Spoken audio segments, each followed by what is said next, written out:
Pain is the birthplace of power. This isn't just a poetic phrase. It's a truth etched into the soul of every person who has ever overcome. Pain is not the enemy. Pain is the process. When we encounter pain, when we hit the wall of suffering, rejection, failure, or fear, it is easy to believe that something has gone wrong. It's easy to feel like we've been abandoned or forgotten. But the truth is, pain is often the beginning of something sacred. It is the refining fire that removes what is weak, what is false, what is unnecessary, so that what remains is something pure, something strong, something unshakable. Think about it. Diamonds are formed under pressure. Muscles are built by tearing and rebuilding. Steel is strengthened by fire. Every powerful thing we know has been through something. And so it is with people. The moments that test you the most are the ones that shape you the deepest. The power you seek, the courage, the clarity, the unshakable confidence does not come by avoiding pain. It comes by walking through it and letting it change. You don't find your strength in comfort. Comfort breeds complacency, but pain, that's the forge. That's the place where you discover what you're made of.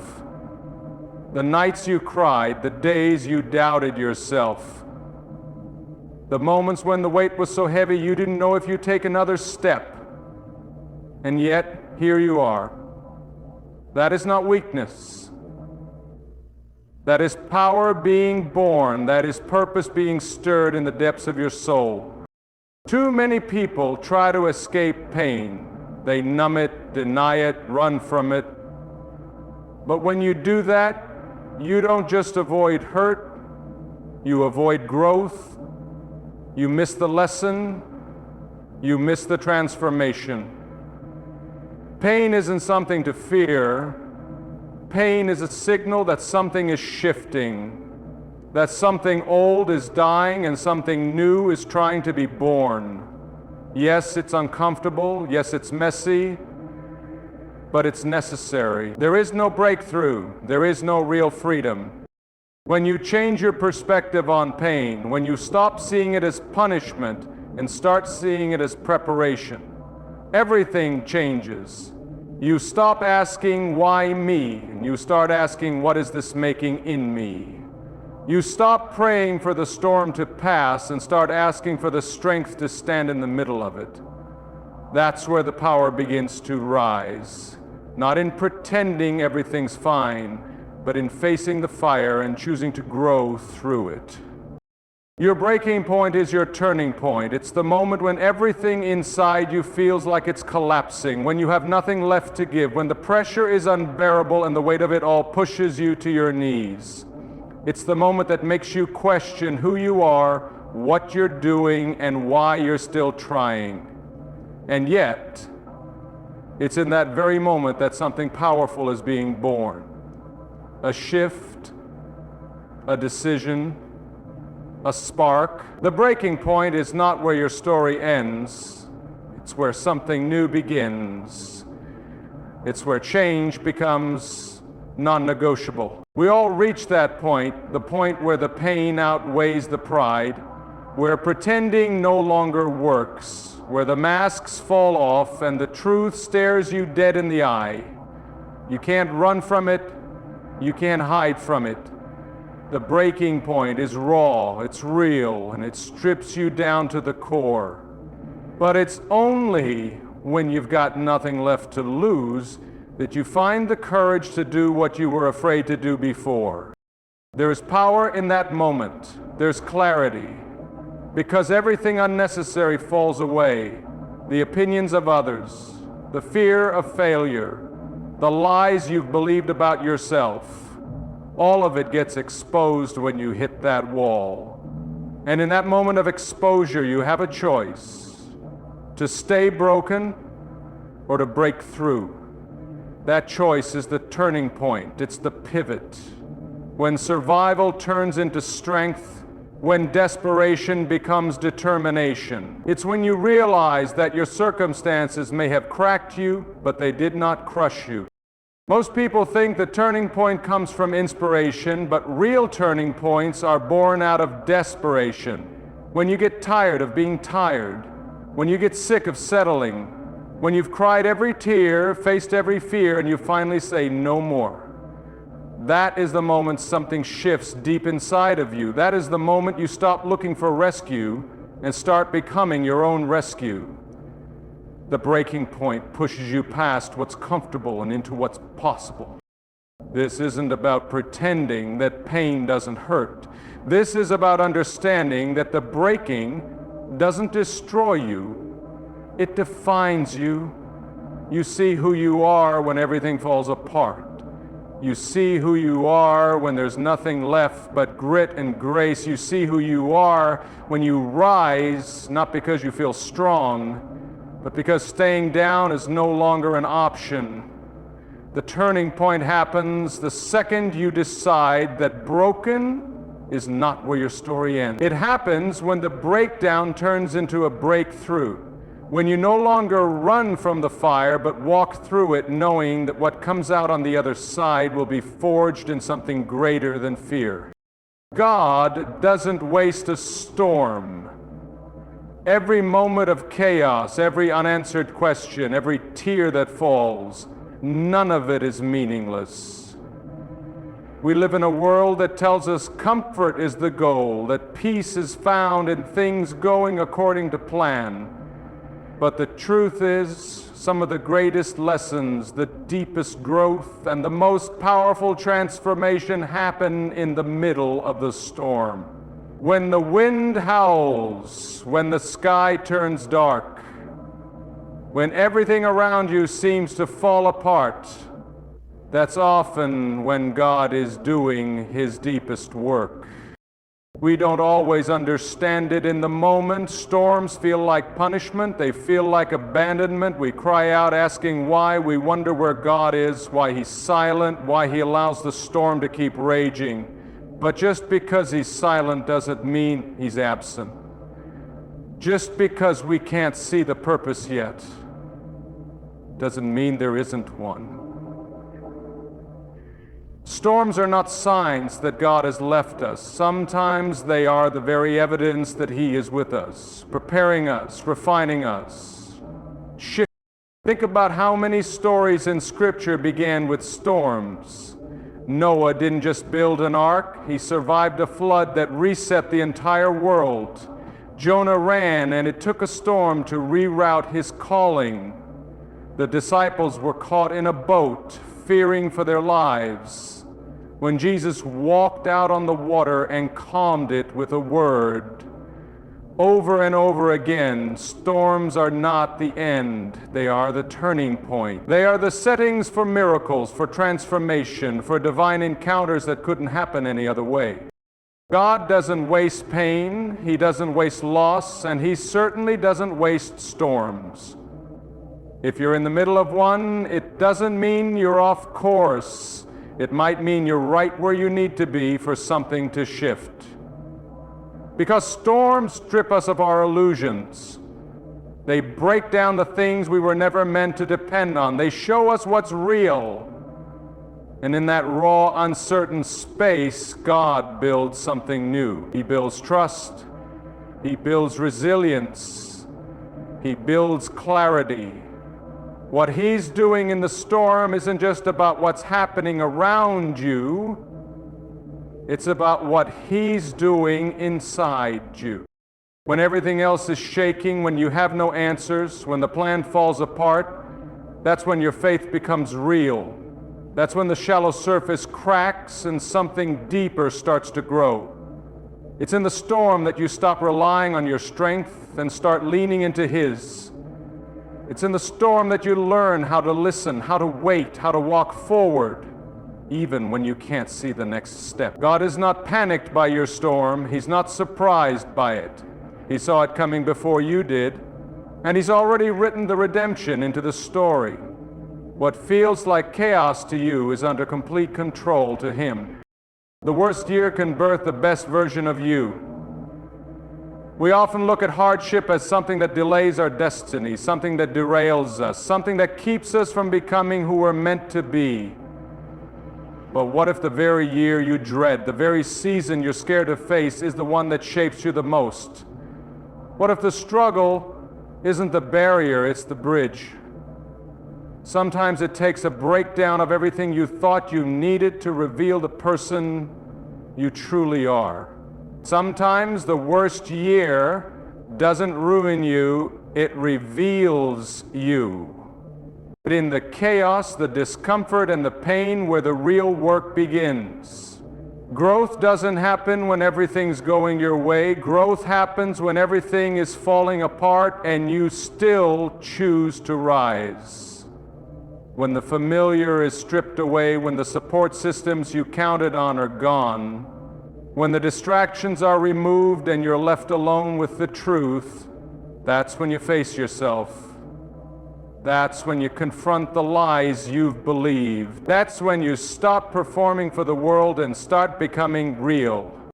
The worst year can become sacred ground, not because of how it feels, but because of what it forms. The pressure creates clarity. The losses teach you to value what matters. The isolation pushes you deeper into purpose.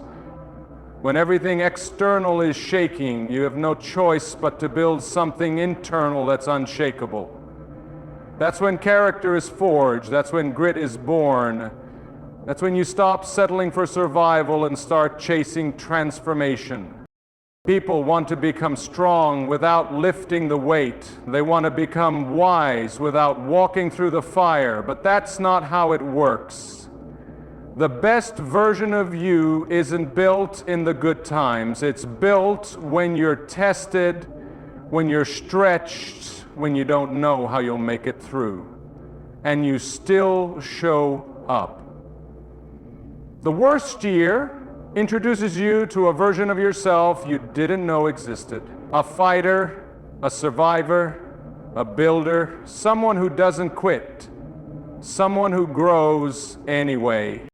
You may not recognize yourself by the end of that year, not because you lost something, but because you gained something deeper: vision, strength, integrity, compassion, the things that last, the things that matter. And it's not just about you. Your transformation becomes a testimony. Your pain becomes a platform. Your breakthrough becomes a blueprint for someone else who's walking through their own storm. That's why the worst year can carry the seeds of greatness. Nothing grows without being buried first. And some years feel like burial. They feel like endings. But beneath the surface, something is taking root. Something is coming alive. The best version of you doesn't come from avoiding pain. It comes from enduring it, learning from it, rising through it. The version of you that walks out of the storm is not the same one that walked into it. You carry more truth, more depth, more purpose. Faith isn't proven in comfort, it's forged in chaos. When everything is going well, when the sun is shining, the bills are paid, and life feels predictable, it's easy to say you have faith. But real faith isn't tested when things are easy. Real faith is tested when nothing makes sense. When you pray and the answer doesn't come. When you give your all and still fall short. When the future looks uncertain and fear is whispering louder than hope. That's where faith is either exposed as empty or ignited into something unshakable. Chaos strips away the illusions we cling to. It removes the false security we build in routines, relationships, and achievements. And in the middle of that storm, when your plans fall apart, when your timeline gets disrupted, when your heart breaks in places you didn't even know existed, that's where you find out what your faith is really made of. It's not about having all the answers. It's about choosing to trust when the answers don't come. It's about walking forward when every voice tells you to turn back. That's where faith stops being a word and starts being a lifeline. Faith forged in chaos is deeper, stronger, and more real than anything comfort can produce. Because when you've walked through the fire and still held on to hope, held on to purpose, held on to God, you carry a kind of strength that can't be shaken. You no longer need to control everything, because you've seen what happens when you let go. You've seen how you were sustained when you should have fallen. You've seen doors open that no one else could explain. That kind of faith isn't built in theory. It's built in the valley, in the confusion, in the silence. People think chaos disqualifies them from growth, from peace, from progress. But chaos is often the classroom where faith is taught. It's where you learn to see past your circumstances. It's where you stop living by sight and start living by vision. Faith is trusting that there's a plan even when there's no map, that there's a purpose even when there's pain. And that trust, once tested, becomes your anchor. It holds you steady when everything else is shaking. When you look back, you won't remember every comfortable moment, but you'll remember the nights you almost gave up and didn't. You'll remember the days you stood firm when everything in you wanted to run. You'll remember the peace you felt in moments that made no sense at all. That's the fruit of faith, forged in chaos. It's not loud, it's not flashy, but it is deeply rooted. It sustains you, it guides you, it transforms the way you see life. You stop asking for easy paths and start praying for deeper roots. You stop needing to control the storm and start learning how to dance in the rain. That kind of faith isn't borrowed, it's built. Moment by moment, fire by fire, storm by storm. You don't need easy, you need purpose. In a world that constantly chases convenience, comfort, and quick results, it's easy to believe that the ideal life is one without struggle. That if things were just a little smoother, a little simpler, you'd finally be happy. But ease doesn't build legacy. Comfort doesn't create depth. The people who rise, the ones who leave a mark, the ones who live with fire in their eyes and strength in their spirit, they didn't get there because life was. They got there because they found purpose, and purpose gave them the strength to endure what ease never could. When you have purpose, you can walk through storms without being destroyed. You can face rejection and keep moving. You can fall and still rise, not because it doesn't hurt, but because what's ahead matters more than what's behind. Purpose gives you direction when the path is unclear. It gives you meaning when life feels empty. It gives you a reason to fight when everything in you wants to quit. Without purpose, even the good days feel meaningless. With purpose, even the hard days become sacred. We weren't created for a life of just getting by. We were made for mission. Every challenge, every setback, every closed door can serve that mission if you let it. Easy never demands that you grow. It never asks you to stretch. But purpose does. Purpose will pull you out of your comfort zone and into your calling. It will demand discipline when you feel lazy. It will require courage when fear is screaming. It will remind you of who you are when everything around you tells you to forget. Some of the strongest people you'll ever meet didn't have the easiest lives. They had clarity. They knew why they were here. And when you know your why, the how becomes possible. You can endure, you can wait, you can sacrifice, because you're not chasing applause, you're chasing impact. You're not seeking approval, you're seeking alignment. Purpose takes you deeper than success. It takes you past shallow goals and into lasting change. It helps you live a life that's not just full, but full of meaning. There will always be the temptation to choose the easy way, to settle, to play small. But easy doesn't fulfill you. It distracts you. It keeps you from becoming who you were born to be. Purpose, on the other hand, pulls the greatness out of you. It doesn't let you hide behind excuses. It doesn't let you forget what you've been called to do. It challenges you, it stretches you, it transforms you, and in the process it wakes up something. When you chase purpose, you stop fearing pressure. You stop resenting the hard seasons. You start to see them as the training ground. You understand that life was never meant to be easy, it was meant to be meaningful. And that meaning is what gives your struggle weight, your sacrifice value, and your journey power.